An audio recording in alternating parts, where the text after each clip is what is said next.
Chairete. This is Abbey Greek-βιβλίον to πρῶτον, chapter beta. This is a video lesson on the morphology and the uses of the classical Greek definite article, i.e. the, ho, he, and to.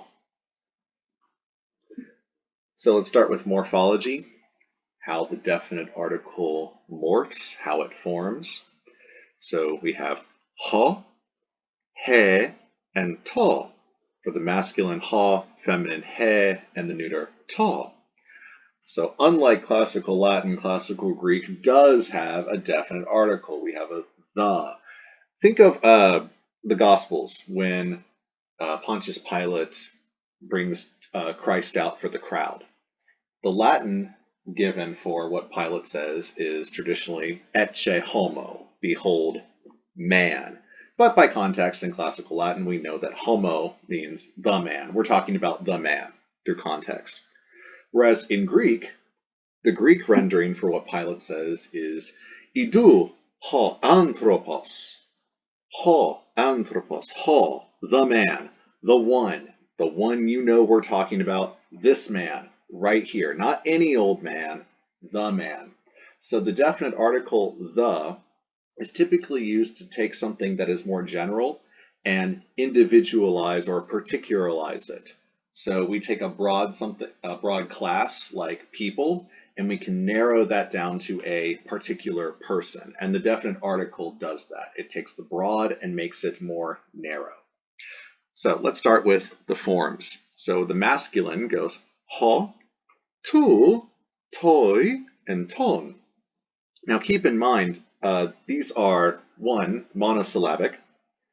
Two, notice that they are accented on their ultimas. So apart from the nominative masculine and feminine, which are called proclitics, and the plurals hoi and hai as well are proclitics, they do not have an accent. Notice they lack the accent. We have the rough breathing ho and the rough breathing he, but otherwise no acute, no circumflex, and no grave.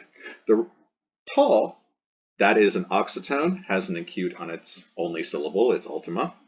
And then notice that the genitives and the datives of all numbers are circumflexed in keeping with accent rules that we've already gone over for oxytones of the first and second declension, which these endings hopefully are familiar to you as basically first and second declension endings. And then the accusative, we drop back down to an acute. Now, whenever we have an acute, the ton, te, to, if another word follows, keep in mind that that acute, that oxytone becomes a baritone. That acute switches to a grave instead of lifting the pitch of your voice, raising your inflection, keep it monotone. And you will often see the article having a grave instead of an acute because words almost always follow the article. Not always, but almost always follow the article. Articles tend to start out as demonstratives. So in early poems like Homer, if you see this word, it usually means that or this. It's more equivalent to is, ea, id in Latin, in classical Latin. And over time, it evolves to become the definite article. Classical Latin has the same evolution. So classical Latin has no definite article, but as classical Latin morphs and evolves into ecclesiastical Latin, and then it turns into the Romance languages, the demonstrative ille, illa, illud, that, gets tacked on to nouns and becomes the definite article that all of you know and love today in Spanish, French, Italian, and Romanian. But the Romanians put it on the back end of the word. So ul and il and el and le and le and all of those, they come from ille, that. So definite articles start out as demonstratives. The English the is diese, this, that in German. So masculines go ho, tu, toi, ton, feminine he, tes, te, ten, the neuter to, tu, toi, to. The duals have the same forms, regardless of gender. There exist, I've heard tale of, I've never actually seen these, more feminine-looking forms, ta and tain, instead of place of the more masculine to, toin, toin, to. But They're almost never used and almost totally unknown. I've heard tale of them, never actually seen them. So we have to, toin, toin, to for masculine, feminine, and neuter dual. Plural, remember that hoi and hai, the nominative masculine and feminine plural, are proclitics. They're not accented. Otherwise, check out the endings. They're pretty much the same as first and second declension. The masculine goes hoi, ton, tois, tus. The feminine hai, ton, tais, tas. And the neuter ta, ton, tois, ta. So, how are these used? Let's nail down the uses of the definite article. Broadly speaking, as I said earlier, the article defines a noun. It makes the noun more specific, more individualized. It takes a universal and makes it into a particular. So definiteness. The article is used where English usually does use a definite article. So we can have a sentence like ho anthropos tonteon horai. So the person, the definite article person, sees the God. We're not talking about any old person or any old God, a person or a God, as it would be if we lacked the article here, like in the sentence anthropos theon horai, where it's any old person, like the indefinite article in English, a person sees a God, any old God. Here we take a universal, it could be anyone, whoever it is, some person, a person, any old person, and we make it into a particular, the person. And so it usually derives from context. We have to know which person we're talking about, which God we're talking about.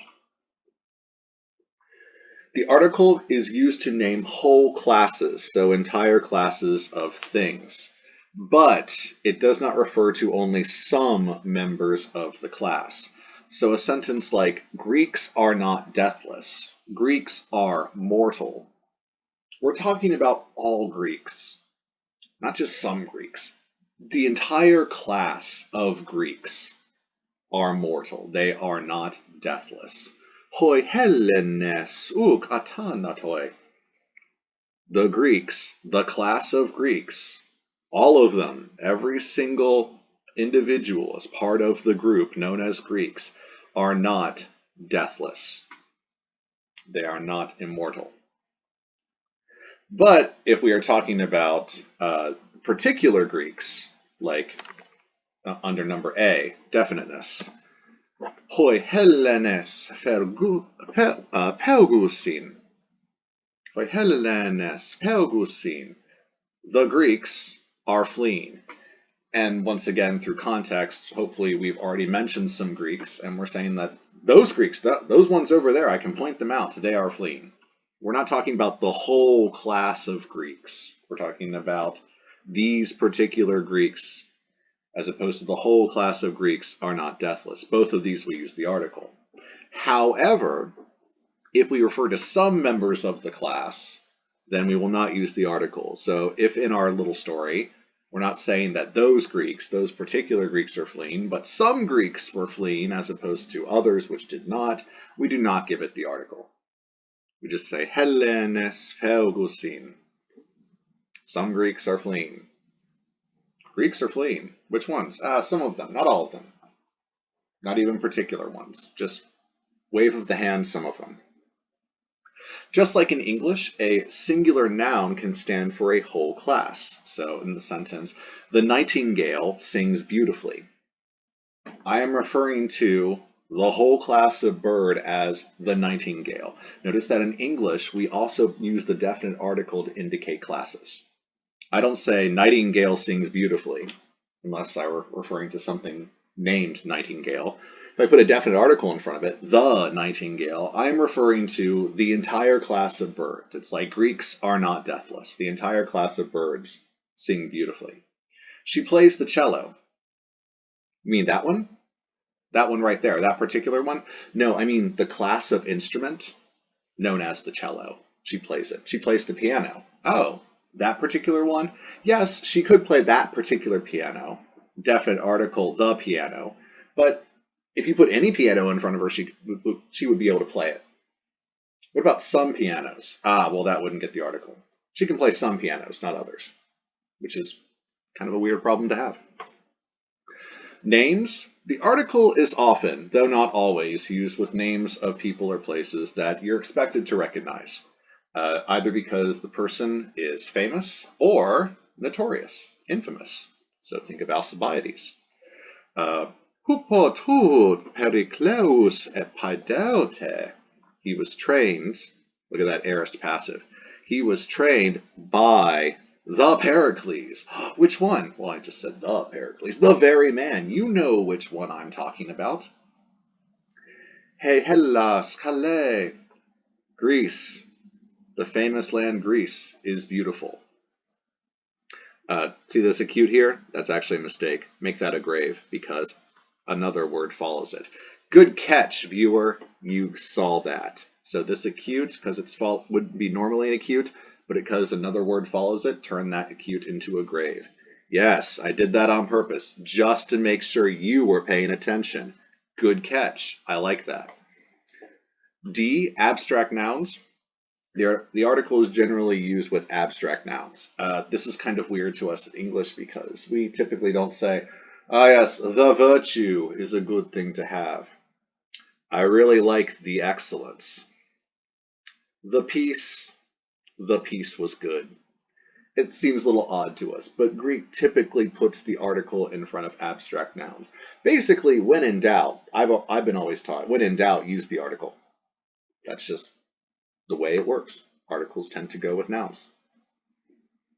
So we have he erete, excellence or virtue, and then he erene, peace, the excellence, the virtue. You know which one.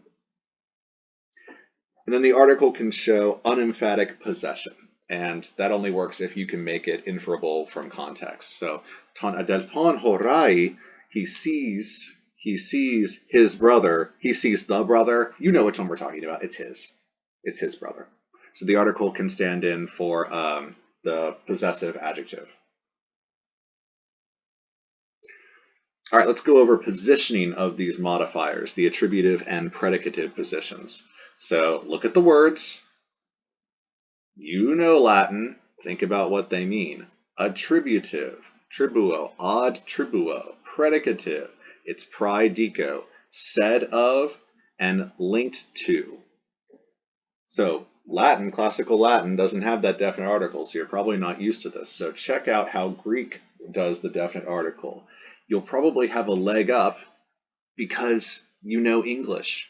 And English uses the definite article pretty much exactly the same way that Greek does. Not exactly, almost exactly. So let's talk about the attributive position. This is where if we want any words, phrases, any adjectives, anything to modify, attribute themselves to a noun. So we want to say the good person, or we want the adjective good to modify person. We want to say the person in the backyard playing with the stick. That's a long phrase. It modifies the person. Sounds like a participle, playing in the backyard. What we want is we want the article, which actually in all of this phrasing, the article is the powerhouse. The article becomes the maker and the breaker. So if the adjective, the modifier, whatever you want to attribute to a noun, it must immediately follow the article. You have to have an article, and then you have the modifiers immediately follow the article. What about the noun, you may say? Well, the noun can kind of stand on its own. Noun doesn't really need the article. So we can have anthropos ha agathos. Man, the good one, the good one. We've got the noun here. The noun is fine on its own. But if we want something to attribute to this noun, we give the article, make sure the article agrees with the noun, and then put the modifiers. The adjective, the phrasing, whatever you need that you want to modify this noun, it goes immediately after the article. And that's true for every exemplar here. So we have ha agathos anthropos. So article, there's the adjective, there's the noun. If we wanted to be overly formal, and we really wanted to make our words full, expressive, We could do something like ho anthropos ho agathos. Ho agathos ho anthropos. Yes, the person. Yea, indeed, you know, the very one, the good one. This one is often used in rhetoric because it's emphatic of the modifiers. So we named the noun ho anthropos. Yes, indeed, the good one, ho agathos. Yes, that one, indeed. So English does the same thing. We have the article, the, we have the adjective, and then we have the noun. Now, person, the good one, sounds odd, but that's kind of, notice we add the article again. We have the person, the good one. We don't say the person, good one. No, we have to say person, add the article, the good one. There's a person. Yes, the good one. If we want a modifier, we add the article in English. So article, modifier, noun. Now the predicative position, where we want a modifier as in an adjective or a phrase or something like that, to not attribute itself to a noun, modify the noun, but to be the predicate, to be spoken of a noun. So predicate, think of a predicate nominative, where we have a subject, the nominative case, then we have a linking verb, and then a copula, and then we have a predicate nominative. Well, Greek does not require that copula. It does not require that linking verb to link the subject and the predicate. Just take the predicate out of the noun adjective, out of the article adjective pair. So if we have something like article, then the noun, but we don't add another article to link this adjective, this modifier to the noun, but we just put the modifier there without the article in front of it, well, this is now in the predicative position. This is now a full sentence. Ho anthropos agathos. The person is good. Notice English has pretty much the same thing. The person good sounds odd. We really kind of need the linking verb, but we can imply through context. The person good. Okay, the person is good. All right, I get it.